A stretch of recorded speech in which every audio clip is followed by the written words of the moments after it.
you want to start or if you want to avail, you can direct message me on my Facebook account. Nakapin yan sa comment box or nasa description sa baba. Just click the link below and then usap tayo doon. And hello everyone, this is Jean and welcome to my channel. Sa mga first time visitor ko, please don't forget to tap the subscribe button and the bell button para ma-notify ka sa mga next na video ko. At sa first 1,000 subscribers ko, thank you so much. Now, let us begin.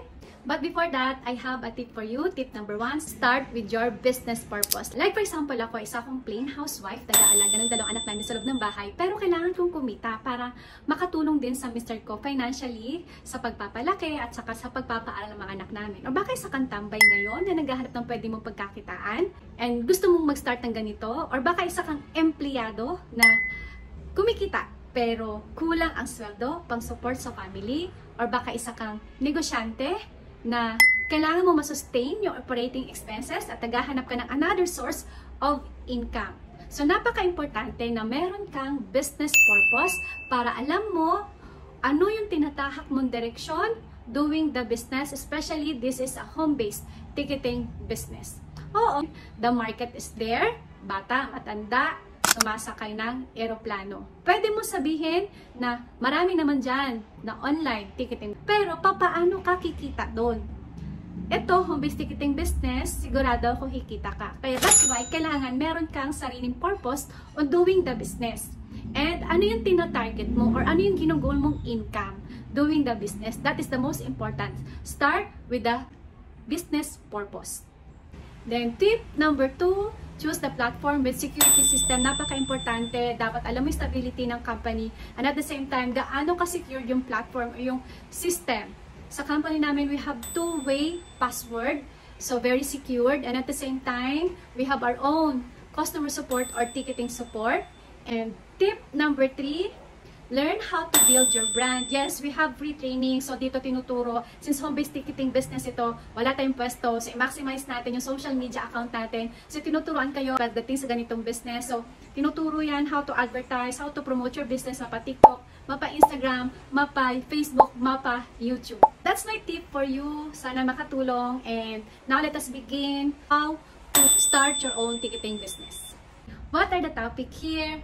Dito ay didiscuss ko what are the services, what are the inclusions, what are the features and the bonuses, how much is the capital, ang pinaka-importante, ano yung company, ano ang legalities, ano yung disclaimer namin. So again, my name is Jean Enagel. I'm a BS Computer Science graduate. Nakapagtapos ng pag-aaral, nakapagtrabaho, until such time, nakapag-asawa po ng isang seaman. Meron kaming 2 anak. Pero syempre, hindi naman porket seaman, kailangan talaga, nasa bahay lang, sitting pretty, kailangan ko pa rin pong maghanap ng pagkakakitaan, pang-support din kapag nandito si Mr. Lalo na kapag matagal na yung kanyang biyahe. Kailangan po namin ng income. So, kailangan kong maghanap ng pwede kong pagkakitaan kahit taga-alaga lang ako ng 2 anak namin. And pag-try, pat ibang try business, pero hindi ako naging successful. So, hanggang sa nakita ko itong business na to sa Facebook, sa kaibigan ko naman. And since then, 2015, magpas hanggang ngayon, ginagawa ko pa rin po yung negosyo. At isa po ako sa mga franchise consultant ng company namin. Now, let us begin on how to start your home-based ticketing business in a minimal capital. First, you need to avail our eCash account. Yan po yung meron sa amin. I-familiar kayo kila GCash or kila Paymaya. Dito po sa amin, meron kami tinatawag na eCash or electronic cash account. This is accessible sa web portal namin at saka meron din po kaming mobile application. Once you avail the home-based ticketing business, syempre nandyan po yung remittance, may bills payment, may loading, may insurance, may ticketing, may travel and tour. So all-in-one services po ito. Kahit ticketing lang yung gusto nyo, kasama po yan. Bonus po yung other services po. Alright? Next po, paano ba na tayo kikita dito? Yun muna yung pag-uusapan natin before yung capital. The capital is madali pong hanapan ng paraan yan, pero pakinggan mo muna kung paano mo din mababawi yung ipagkakapital mo dito. So let us discuss muna how to earn in ticketing. Alam nyo po dito we have local and international ticket. So markup based po tayo. Like for example, dito po sa domestic, pwede tayong mag-markup from 150 up to 500 pesos per way per passenger po yan. So halimbawa po may nagpabook sa inyo na 10 packs. Ang packs po is passenger yan. And then what if nag-markup ka ng 500? Okay na ba? Kumita ka ng 5,000 pesos in less than 4 to 10 minutes of booking transaction. Nasa loob ka lang ng bahay. Or what if round trip ticket yun? Round trip ticket times 2-way, yung 5,000 mo, okay lang ba? Kumita ka ng 10,000 pesos. And sa international naman, pwede ka mag-mark up from 700 up to 1,000 pesos per way, per passenger din yan. Halimbawa, again, may 10 passenger nagpabook sa'yo, nag-full mark up ka ng 1,000 pesos. Okay na ba na kumita ka ng 10,000 pesos? What if round trip ticket yan? So, times 2-way, meron kang 20,000 pesos. Meron pa tayong Transfast, AirAsia, and to go sa mga gusto namang sumakay ng barko. So, commission-based po tayo dyan sa shipping. Alright?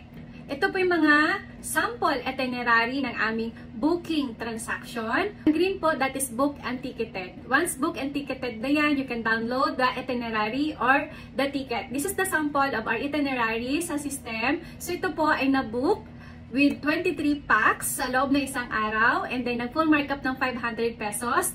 O, diba? 11,500 pesos tumataginting in less than, sabi natin, na-stress ka. 2 hours mong binukto, pero kumita ka ng 11,500. Ganyan po kaganda ang ticketing business. Kaya bakit maraming mga ticketing na nagsusuputan ngayon? Kasi sa upuan mo lang, ganyan yung pwede mong kitain. And ito naman po yung sample booking transaction ng aming mga international ticket. Once green again, that is ticketed. So ito yung sample itinerary ng international namin. Almost the same. The same po siya ng domestic ticket. And ito po ay nabook na isa sa mga business partners namin, 12 packs. Nag-markup siya ng 1,000 pesos. Kumita po ng 12,000 pesos. I-times 2-way natin yan kasi 2-way po yung round trip ticket. So kumita po ng 24,000 pesos. What if ikaw yan, no? Wow, grabe. Gandang kitaan po talaga as one of the trending business ngayon, si ticketing po. So, kung gusto nyo po magkaroon ng idea how to book ticket sa system namin, you can search sa aking channel, paano mag-book ng ticket using our website or using our mobile application. Alright? And ito naman po yung sa aming travel and tours. Sa travel and tours po, we have local and international tour packages and hotel accommodation. Commission-based po dito. Pwede tayong kumita local, 400 pesos per person. And sa international naman po, 700 per person. Kahit hindi na tayo mag-markup sa mga tour packages ng travel and tours, kumikita ka na po through commission. Alright? So next po is, ito naman, additional na pwede mong pagkakitaan. We have insurance, FPG at saka Malayan. Kasama din dito si MaxiCare. So dito muna tayo kay FPG at saka kay Malayan. Ang personal accident insurance po, ang ino-offer nito. Ang policy po or makiklaim is worth 100,000 pesos. Ang policy price po nito sa system is 90 pesos. Pwede natin to ibenta 300 up to 500 pesos. And meron pa tayong CTPL or Compulsory Third Party Liabilities. Next is, meron naman tayong loading. Okay, another pwede natin pagkakitaan. All telcos is available. Up to 8% ang pwede natin kitain dyan. And meron din po tayong online shopping na kung ano yung mga products na ino-offer ng company namin, you can avail the 30% discount. So, but wait, there's more. Yung aming remittance. Ang remittance po dito sa home-based package po is for personal use. Kung gusto nyo i-maximize our remittance, go for our payment center. That is an outlet. Iba naman yung kitaan doon. Dito po sa home-based package, again, the remittance is personal use. So, may limitation po yung remittance. Pwede tayo mag-send and receive ng pera padala dito. And meron pa tayong bills payment. Lahat po ng nasa Bayad Center kasi nasa system din po si Bayad Center. So, ito po yung ating home-based starter package. This is worth 18,998. Ang package inclusion po dito, you have airline ticketing, may remittance ka for personal use, meron kang bills payment, loading, at saka insurance. And meron kang free products na worth 19,000 pesos. Imagine, you have all-in-one services, one-time payment, and lifetime business. And meron ka pang free products na 19,000 pesos. You have 30% discount lifetime po yan. And meron ka pang free insurance, 110,000 pesos, personal accident insurance, business kit materials, and free training. But wait, there's more. Oh, marami pa tayong bonuses dito. Meron kami tinatawag na finder's fee. Okay, yung finder's fee po, every time na mag-share ka ng business mo sa kakilala mo, kaibigan mo, or even stranger po, na mag-a-avail ng worth 18,998 na bibigyan ka po ng company ng finder's fee.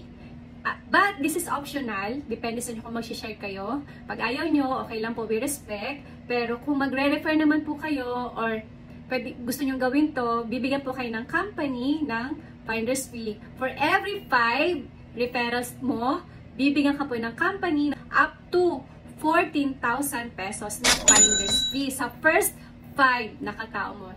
I-explain ko sa ito kapag interested ka. Kasi once na nakapag-avail ka dito ng 8998 and then you undergo the trainings, once na natapos mo yung training, automatic you are a franchise consultant. You can share the business. Pag ayaw mo, we respect. Pero kapag gusto mo, ito yung tuturan ka namin and yung finder's fee po na yan, mapupunta po yan sa'yo. Sayong-sayo po yan. Wala tayong hatian dyan. Okay? At dahil nakapag-share ka ng business sa mga kakilala mo, or stranger, every time na gagamitin nila yung services, magkakaroon ka naman po ng residual income through their services. Habang ginagamit nila yung mga services, magkakaroon ka ng residual income. Ang residual income dito, another term namin is passive income or early pension. Yung passive income, may tinatawag tayong dalawang income sa mundong ibabaw, active income, no work, no pay. Yung passive income na kahit wala kang ginagawa, kumikita ka. Ito namang early pension, dito habang ginagawa natin yung negosyo, sa mga services nila, pwede ka magkaroon ng early pension. Halimbawa, ikaw yan. Nakapag-share ka sa 5 kaibigan mo or 10 kaibigan mo, Luzon, Visayas, Mindanao, or even international. Gagamitin nila yung services, hindi na sila magpapaalam sa'yo. Tama? Pero you can earn through their services. Every time na magbubook yan sila ng ticket, domestic, may 10 pesos ka. So, every book nila ng ticket, meron 10 pesos na pumapalik sa'yo.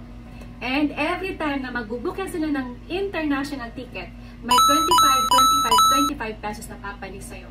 Every time naman na gagamitin nila yung remittance, merong papasok sa'yo sa account mo na up to 1 peso. Papiso-piso po yan. And every time naman na gagamitin nila yung bills payment, meron ka din up to 50 cents kada bayad nila ng bills. And every time na gagamitin din nila or magbebenta sila ng insurance, meron ka din pong papiso-piso dyan. Alright? Halimbawa, sila nakapag-book ng ticket lahat yan. Sabihin na lang natin, lahat, 100 yung ticket na nabook nila. Sabihin natin domestic.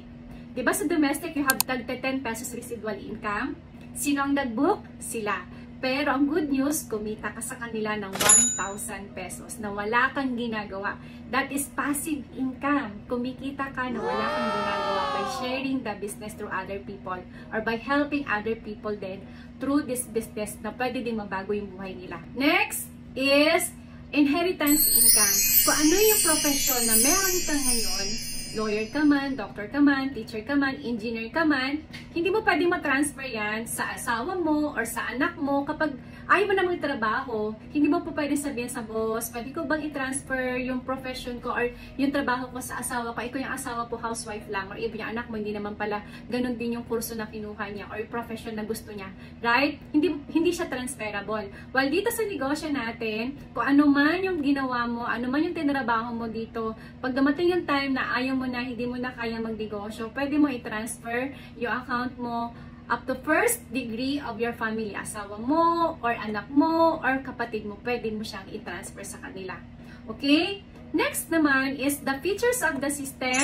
This is a one-time investment, lifetime business, no quota, no cash ban, no renewal, no expiration, no maintaining balance required, at pwede mo nga ipamana sa mahal mo sa buhay. Requirements, all you need is at least have an Android phone. Hindi naman po kinakailangan ng desktop or laptop. At least you have a strong internet connection. Data will do, basta strong. Payment as a startup package like the 18,998. We also have 14,998 pero wala kayong freebies doon. System lang siya. And every referrals ninyo, 5 kayo, meron kayong 5K. Not unlike po sa 18,998. So payment for startup package, application form, ibibigay ko yun sa inyo if you are ready. And yung wallet or yung fund is optional. Okay? Madaling hanapan ng paraan ng ano na yan, yung wallet na yan. Or wala tayong pang pondo, try nyo pong mag-refer kasi sayang din po yung 5 tao yun, 14,000 pesos. Pwede na yung pang rolling yun sa inyong ticketing business. And at least, one government issued or one valid ID po. And you need to attend the trainings. Ano-ano yung mga trainings na meron dito? Ito po yung mga trainings na kailangan mong maatinan.